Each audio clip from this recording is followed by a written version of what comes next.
అడిగి వచ్చినవాడు పరీక్షించడానికి నారాయణుడు వస్తాడు. ఒకప్పుడు డొక్కా సీతమ్మ గారు ఎంత అన్నదానం చేసేదో మహాతల్లి. ఓ బ్రాహ్మణుడు వచ్చాడు, కూర్చోబెట్టి అన్నం పెడుతోంది. ఆయన అన్నాడు, నాకు పెళ్ళవలేదు, ఇన్నాళ్లకు ఓ పెళ్లి కూతురు ఒప్పుకుంది చేసుకుంటానని, కానీ బంగారు ఆభరణం ఏదైనా పెట్టమంది, ఏదైనా ఆభరణం ఇస్తే అన్నం తింటా, లేకపోతే తిన్నన్నాడు. అప్పటికే అన్నదానానికి ఆవిడ ఒంటి మీద నగలన్నీ వెళ్ళిపోయి ఒక్క కంటి ఉంది. ఆవిడ భర్త వంక చూసి కంటి ఇచ్చేస్తానంది. ఆయన పక్కకి రమ్మనన్నాడు, అన్నీ అయిపోయాయే, ఆ కంటె ఒకటే ఉంది.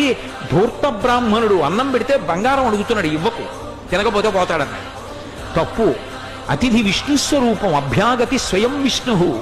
కాబట్టి ఆయనకి అన్నం పెట్టినప్పుడు బంగారం ఇచ్చేస్తాను. ఏమవుతుంది, పెళ్లి చేసుకుంటాడు, మంచిదేగా.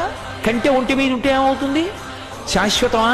పుణ్యం శాశ్వతం, ఇస్తానంది, నీ ఇష్టం ఈ అన్నాడు. కంటె తీసి ఇచ్చింది. ఆ కంటి తీసుకెళ్లి అరిటాక్ కింద పెట్టి ఆయన అన్నం తినేశాడు సంతోషంగా. ఉత్తరాపోసనం పట్టాడు, చేయగడుక్కోవడానికి బయటికి వెళ్ళాడు. ఊరంతా కలిపి ఎంత ఉంటుంది ఆ గన్నవరం. కాబట్టి ఆ బంగారు కంటె కనపడింది ఆకెత్తుతుంటే సీతమ్మ గారికి. అయ్యో వెర్రి బ్రాహ్మడు కంటె మరిచిపోయాడని పరిగెత్తుకెళ్ళారు పిలుద్దామని. కనపడలేదు. భర్తని పిలిచి వెతకమన్నారు, ఎక్కడా కనపడలేదు. అయ్య బ్రాహ్మణుడు ఇంత కంటె అడిగాడు, వెళ్ళిపోయాడని పడుకుని నిద్రపోయారు. ఆవిడికి కలలో శ్రీ మహావిష్ణువు కనపడ్డారు.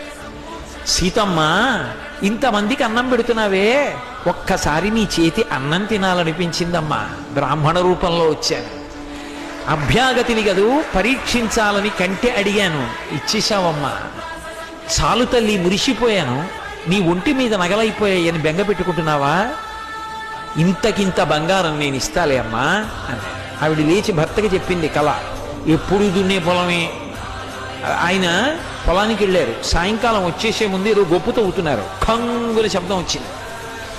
కొంచెం మట్టి తీసి చూశారు. ప్రదోష వేళ బిందె కనపడింది.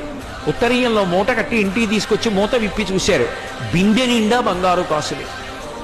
అంత ఐశ్వర్యం ఇచ్చేశారు శ్రీ మహావిష్ణువు.